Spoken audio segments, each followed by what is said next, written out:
not a bad place, really, once you've conquered the humiliation. Well, but of course I wouldn't be here at all if it hadn't been for that ghastly dog, that Cerberus at the gates of... Yes, at the gates of hell.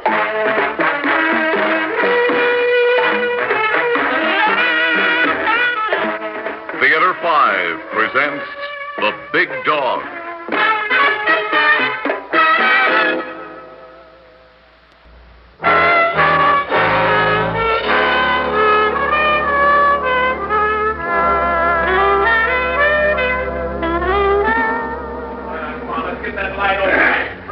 Leslie, we'll take it once more.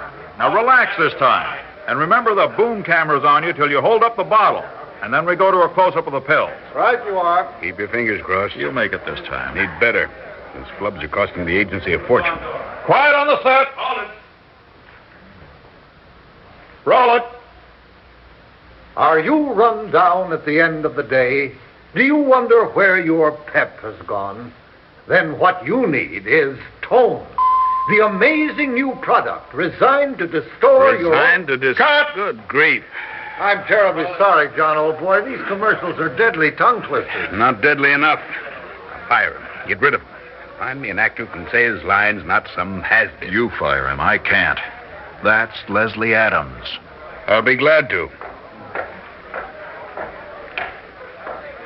I'm sorry, Mr. Adams, but I'm afraid we'll have to call it off. Apparently, you can't remember the lines. We need someone who can. Mr. Weaver, the man who could remember these lines would have to be part imbecile and part minor bird. I congratulate you on your wisdom in releasing me. I am a dramatic actor, not a pill salesman. Good afternoon. Leslie, wait a minute. I'd like to thank you, John, for your understanding, to commiserate with you on our mutual employer. Let's try it once more, shall we? I'm sorry, John. He's through here. Let's not perpetuate this polyglot. I know you'll get it right the next time. There won't be a next time. Our single point of agreement. Good afternoon. Listen, Weaver. Now, Leslie, let's make a good exit. No matter who calls you back, don't turn. The scene is ended. Like his commercial. Head high, Leslie. One more take if you leave him alone. I'm glad you did that, Leslie. No man who has played Bernard Shaw should concern himself with the small intestines. Oh, down, please. Thank you. 6 weeks. 6 weeks in Hollywood, and Leslie Adams is forced into a commercial. Well, a man's got to make a living. What's happened to my memory? 64 isn't old. Why can't I retain the lines? Oh, it must be this cold I've got. It's got to be, simply got to be the cold. The money's gone. Oh, where will I go? The actor's home? If only I could get through to that nephew of mine.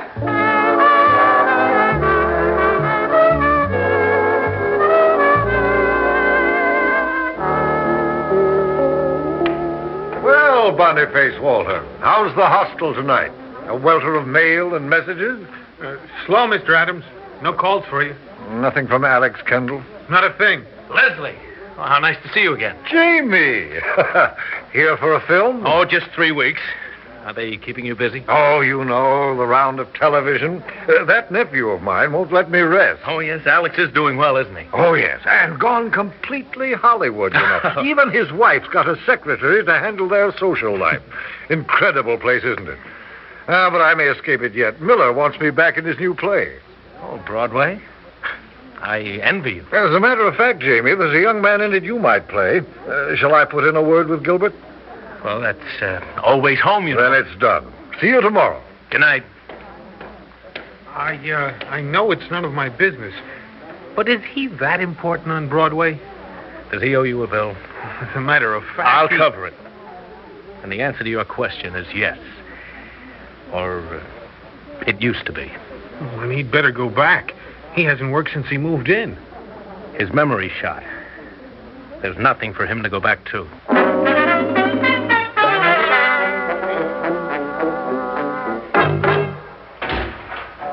Hold it, buddy. Who are you? What are you doing here? I'm Leslie Adams. And? And I'm not a tourist from Boise. I'm here to see my nephew who's directing on this set. Sorry, orders are the stage is closed. Don't argue with him, Leslie. The man's too young to remember who you are. They ought to be breaking for the day soon. Oh, thank you. Thank you. I'll wait outside.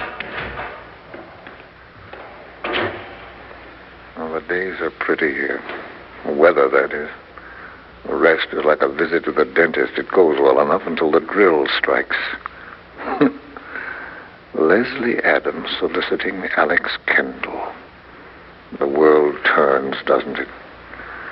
But it's only work I want, not charity. If he and Marcia would only invite me to one of those parties they give. They ask the right people, men who could give me work.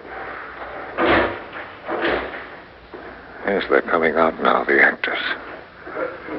There is a tide in the affairs of men, which taken at the flood leads on to fortune. What happened to my tide, my fortune? Alex was directing amateur minstrels when I played opposite Joan Crawford here. Did he leave word to put me out? Oh, come, Leslie, you're neurotic about this memory thing. It's a cold, that's all. The actor's home won't get you yet. Oh, but how the rent keeps spiraling. The banks have had it, Leslie. You're cashed out for money. An actor needs his dignity. What is he but the face he can wear? Oh, there he is. There's Alex. Good night, Alex, darling. Now, make it casual. Don't seem to need him too much. Alex Kendall, imagine meeting you here. Leslie Adams. How are you, Uncle Les? Oh, this is a pleasant surprise. Oh, I was just on my way out of John Huston's office. Oh, you got a show with him? Well, he wants me in that Roman epic with all the spears and chariots.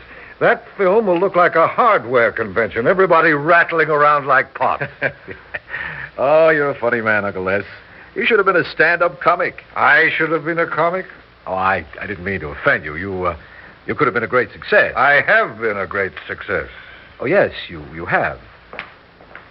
Well, I've been meaning to call you, Les, every day for a month now. I wrote you where I was staying. I know. I've just been working so hard. They've got me directing so much TV, I'm beginning to feel like a traffic cop. That busy, eh? It's killing me.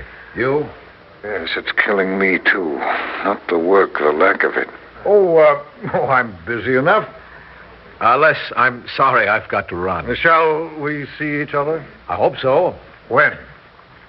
Well, look, Marcia's giving one of those she parties next Saturday. You always hated that kind of thing. I don't suppose you'd like to come.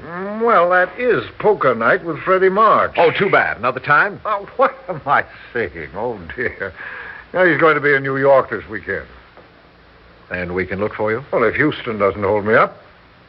Oh, it's black tie, Les.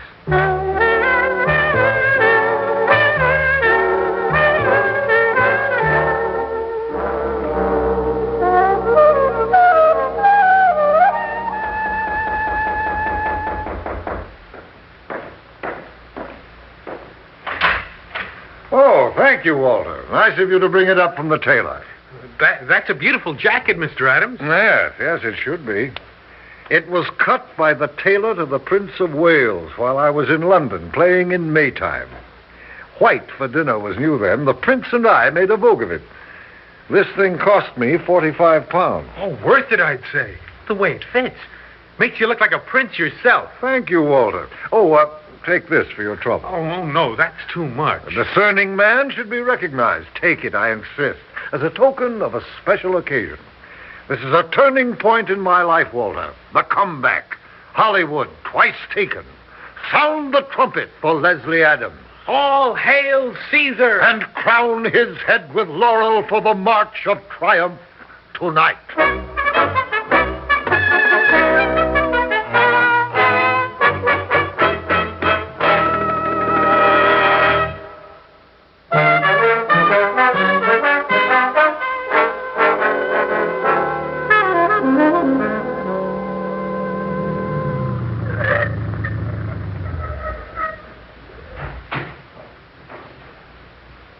There you are, driver. Keep the change.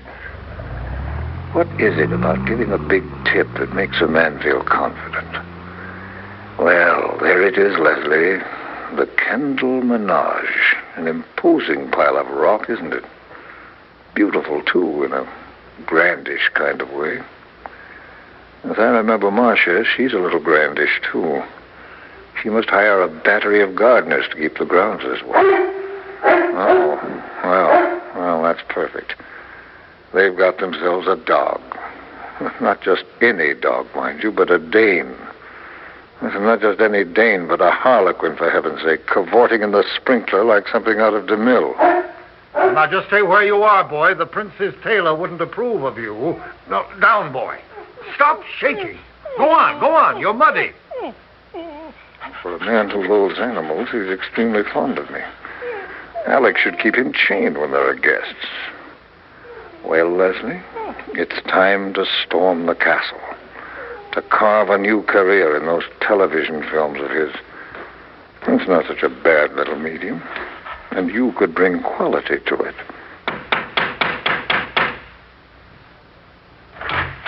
Good evening. I'm Leslie Adams. Oh, Mr. Adams, there you are. I was just passing the door. The other guests are in the drawing room. Please come in. How nice to see you again. I had... No, boy. Out. Get out. Oh, dear. Oh, look what he's done. The mud all over my dress. What a shame, and he's darted off. Is there anything I can do? Thank you, no. If you'll introduce yourself to the other guests, I'll just go and change. Alex was held up at the studio. He may not be able to make it. Excuse me. No, certainly. Oh, what an incredible performance. He's ruined her perfectly beautiful dress, and she's still going to let him stalk the house like the hound of the Baskervilles. Well, that's Hollywood. Oh, great Jupiter, here he comes again like a wounded boar. No. Down, boy, down. Stay away from my jacket. Stop licking my hand. I have no desire to establish a friendship with you. Oh, and will you, for heaven's sake, stop following me? You make me nervous in this jacket. Oh, here, boy, here, come. Now, let's try the patio, shall we? There. Out you go. Good riddance. Yes, and don't fall in the pool. The displacement would be a disaster. Why did she call me Mr. Adams? That was chilly of her. What a shame Alex isn't here. I thought I might borrow the rent from him. What? Borrow? Oh, certainly not. All you want is a job, and Alex can give you one. And stop worrying about the memory thing. The scenes are so short in film, there'll be no problem at all. All right, Leslie. Pick yourself a producer and get yourself a job.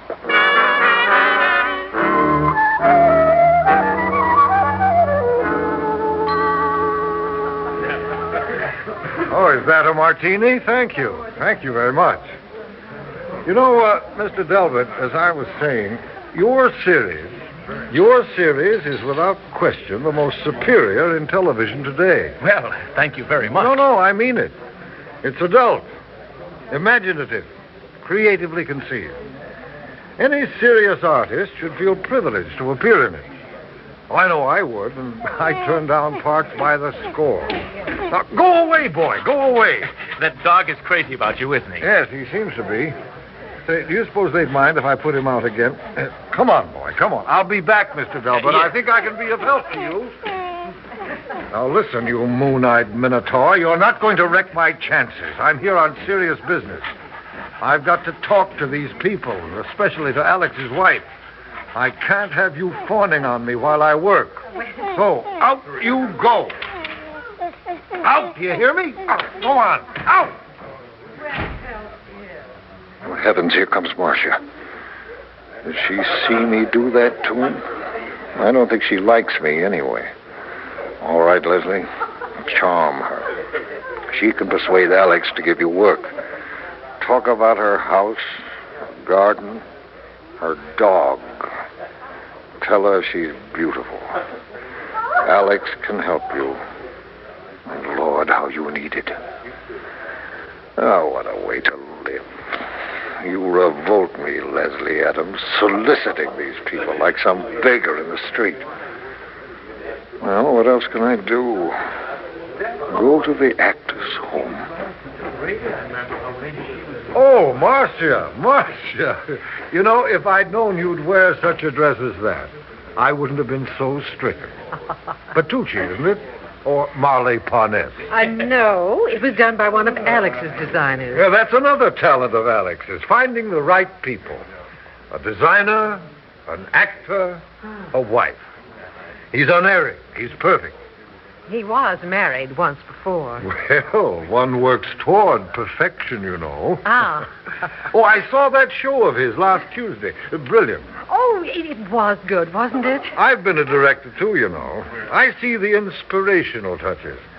Alex has a transcendent talent for dramatic grouping, like Goya. Oh, do you think so, too? Oh, please sit down and tell me about it. Oh, for the love of Jupiter, is he back in? Oh, dear, and covered with mud again. I do No, wish boy, you... down. Get off that sofa, you idiot. Get off. There. Well, I hope you'll forgive me, Marcia, but it did seem wrong, you know, for that dog to sprawl on a velvet love seat. Yes, didn't it? Excuse me, Mr. Adams. I must see how dinner is coming along. Dear saints in heaven, I've offended her, slapping that canine pachyderm.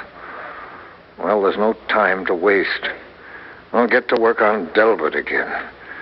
You need a job, Leslie, in a series. You need a lot of ransom to stay out of that actor's home.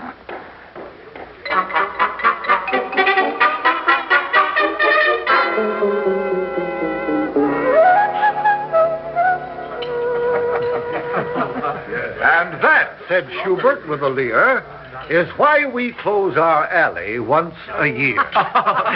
Oh, Leslie, you're irresistible, isn't he, Marcia? Oh, yes, indeed he is. Good boy, Leslie. You've really made an impression on Delbert. I'm sure you can get work with him. Now, if you can warm Marcia up. Oh, thank goodness they put out that dog for dinner. Oh, squab. I love it. What's that? Oh, by George, there he is again, scratching at that patio door and lolling his tongue out at me. I don't really like animals. What's he moon-eyeing at me for? Oh, thank you. I'll have 2 of them. Doesn't she see him? It's disgraceful what she lets that dog do. Why doesn't she send him away? Oh, there he is. Well, is she just going to sit there? Everybody's embarrassed by that beast. Don't look at me, boy. Stay away. Oh, no. Here he comes. Right under the table beside me. Why does she look at me that way? Can I help it if her fiendish dog has picked me out? Get away, boy. Get away. Stop slobbering on my jacket. I'll be a mess. Give me a chance, boy. I've got a lifetime to save tonight. Where's my dignity if you slobber all over me? Yes, indeed, Mr. Delbert. Men of your perception are rare in television. You and Alex are rare. I said to Marcia, Alex ought to work for Delbert exclusively. That's where the quality lies. Well, I consider myself... Stop it, boy. Stop it. Get away from the jacket. He does prefer your material. Lord, how will I ever stand up? Well, if I can get this food down to him, maybe he'll stop drooling on me. Careful, Leslie. Don't let them see you do it. Just ease the plate down to him. Maybe he'll stay off the jacket. Hungry as I am, that's more important now. Act as though you dropped something and get it down to the floor. There you are, boy. Oh, that fool dog has knocked it out of my hand. Well, don't stare at me. If you'd put the beast out in the first place, this never would have happened. He's ruined my life, filthied my jacket, deprived me of work, stolen my dignity. What chance have I now? Mr. Adams, I didn't mind about my dress. I didn't mind about the muddy sofa. But perhaps it would be better if the cook were to feed you both in the kitchen, if you insist on bringing your dog to my party. It's not a bad place, the actor's home, once you've conquered the humiliation. And there's one splendid thing about the home. No dogs allowed.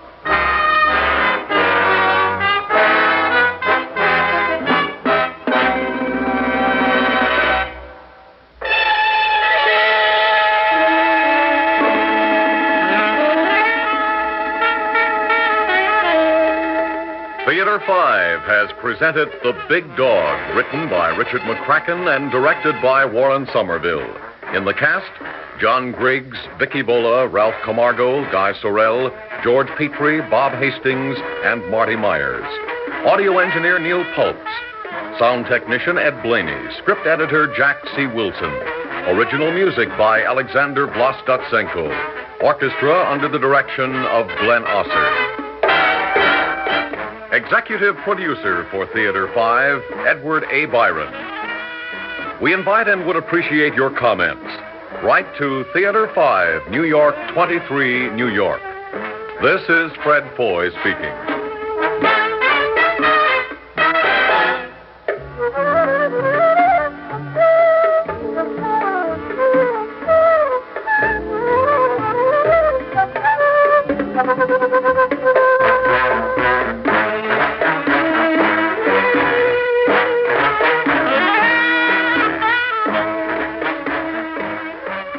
This has been an ABC Radio Network production.